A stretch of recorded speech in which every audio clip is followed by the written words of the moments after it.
شیخ صالح تقی کہتے ہیں اللہ نے بیٹا دیا، 5 سال کی عمر ہوئی، ڈاکٹروں کے پاس گیا، ڈاکٹروں نے کہا ایک ایسی مودی بیماری لگ گئی ہے جس کا اس دنیا کے اوپر علاج نہیں ہے۔ دل کی کیفیت بدل جاتی ہے، بیٹے ہوں، بیٹیاں ہوں، بیوی ہو، بیمار ہو جائے، ساری ساری رات انسان پریشانی کے عالم میں گزارتا ہے۔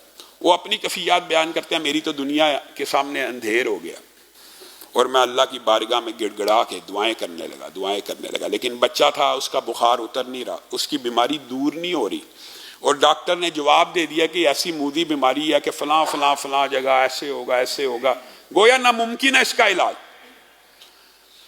کہا رات کو اللہ رب العزت کی بارگاہ میں بیٹھا تھا، غور و فکر کر رہا۔ غور و فکر کرنے والے کے لیے ہدایت ہے، ہدایت بھی، رہنمائی بھی اس کے لیے جو اللہ کے لیے کچھ سوچنے کے لیے وقت بھی تو نکالے، اللہ کے لیے کچھ وقت تو نکال دو۔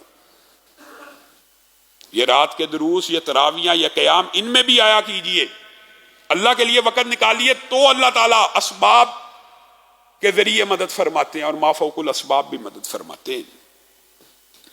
کہا میرے ذہن میں پریشانی کے عالم میں ہوں، ذہن میں ایک حدیث آ گئی، داؤ مرضاکم بالصدقہ، اپنے مریضوں کا علاج صدقے سے کرو۔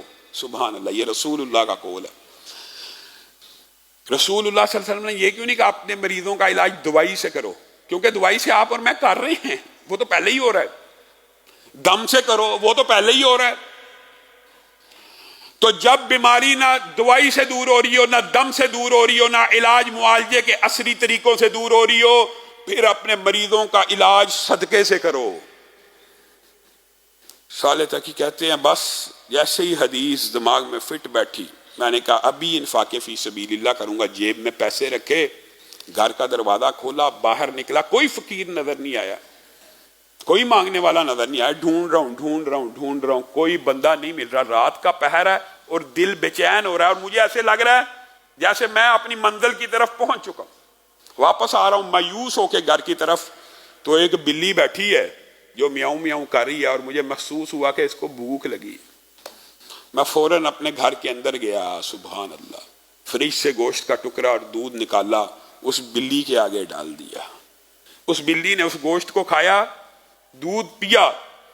میرے دل میں کچھ تسلی آئی، اور میں نے سوچا کل صبح ہونے کے وقت اللہ میرے بیٹے کو صبح تک کی مہلت دے تو سب سے پہلے صدقہ کروں گا اور لوگوں میں انفاق فی سبیل اللہ کروں گا۔ کہا میں سویا ہوں تو مجھے خواب آئی ہے۔ خواب میں نے دیکھا ایک کالا سیاہ کوا بڑے سائز کا میرے بچے کے اوپر حملہ کر رہا ہے، اور اس کو نوچ رہا ہے، اور اس کو کاٹ رہا ہے، اور اس کو کھا رہا ہے۔ میں بے بس کھڑا ہوں، اچانک وہی بلی جس کو میں نے رات کو دودھ اور گوشت ڈالا خواب میں دیکھا، اس کوے کے اوپر حملہ آور ہوئی، اس کو چیر پھاڑ کر اس کو ہلاک کر دیا۔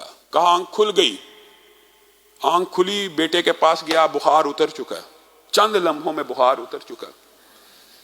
صبح ڈاکٹر کو دکھایا، اس نے کہا بڑی بات ہے، بخار تو اتر گیا، ساری رپورٹیں دوبارہ کرائی جائیں۔ ایک رات کے اندر اندر رپورٹیں کرائی گئی، وہ مودی بیماری جس کا زمین کی پشت کے اوپر کوئی علاج نہیں تھا، ایک بلی کو دودھ پلانے کی وجہ سے ختم ہو چکی ہے۔